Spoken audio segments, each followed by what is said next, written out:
tight Oops. end early. And Green light. Shannon gets a swing on it.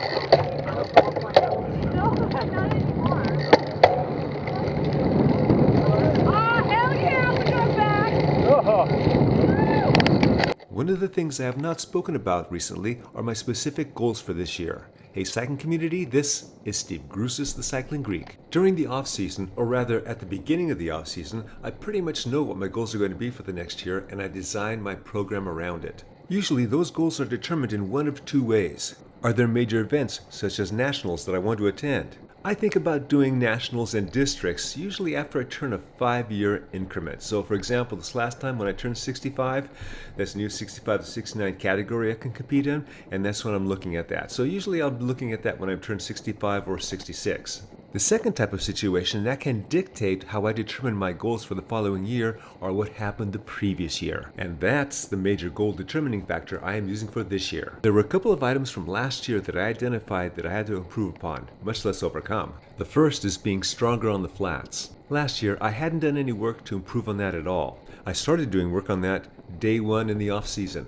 The second item is my end of race strength. I recognized it as one of my significant deficits last season and I worked to rectify it. In the first of the two hardest races I did last season, Copperopolis, I barely finished the first of 2 laps. In the other hard race that I did, which was months later, which was actually the hardest race of the season, Leesville Gap, I ended up 3rd. Now I say ended up, while I improved significantly from the first hard race I did, for the last 4 miles I barely hung on to the other 2 and I certainly couldn't sprint them at the end. So there you have it. Those are my 2 goals. Improve on my flatland and improve on my end of race strength. And that's where this ride comes in. This is about a 73-mile day for me. 16 miles of endurance to get to the ride and then 16 miles to get back. That leaves about 40 miles of race pace and race-like conditions. It's been about a month since I've done this ride. Since this is on a Sunday, I don't do it obviously when I'm racing. I was curious to see how and if I actually improved relative to everyone else. As with most of the other rides, Ride Organizer Will starts off by just drilling it. Unlike most of the other rides, I don't get a chance for extra rest as we make all 3 stoplights except for the last one at the 2.5-mile mark. This sustained pace is a challenge to me.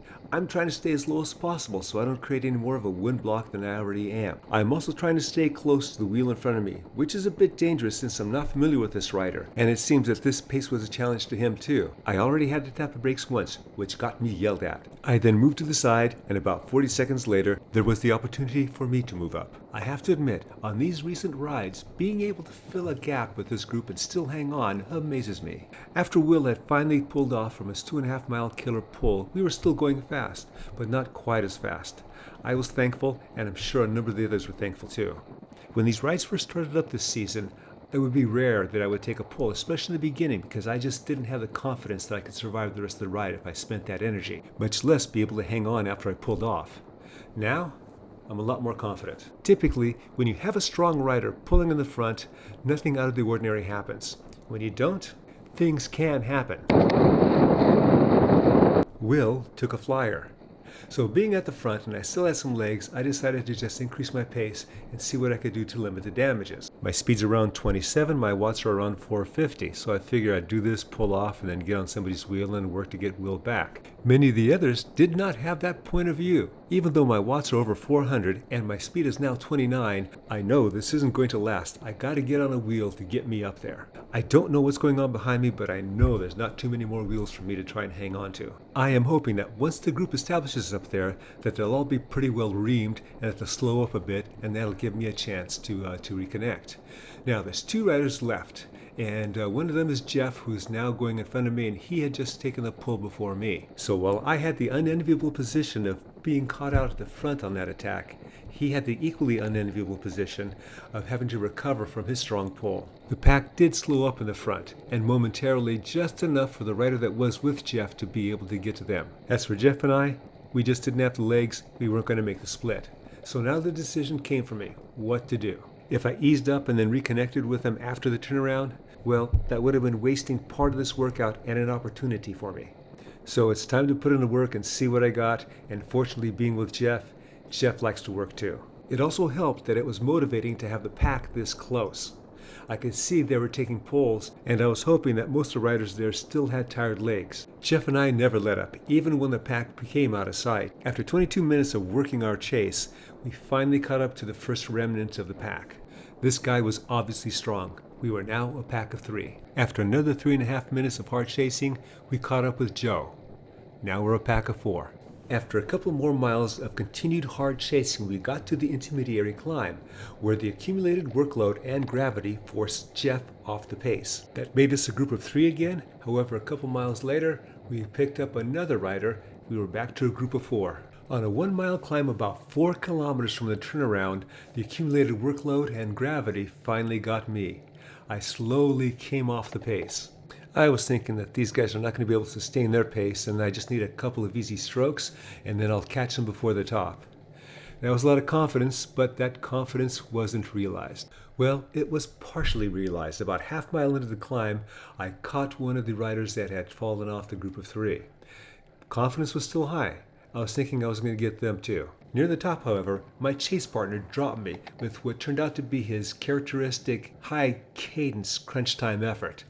He was going about 130 RPM. My confidence still high, I was figuring I was still going to catch him. I never did catch him though. For the next 10 or so minutes, we were about 200 meters apart until the turnaround. That was a huge workload for me, and I was only halfway done. Almost back to the flats. There had been more race play with tacks, gap fillings, and chasings. Even though I put out a lot of work on this ride, my legs were still good, but not great.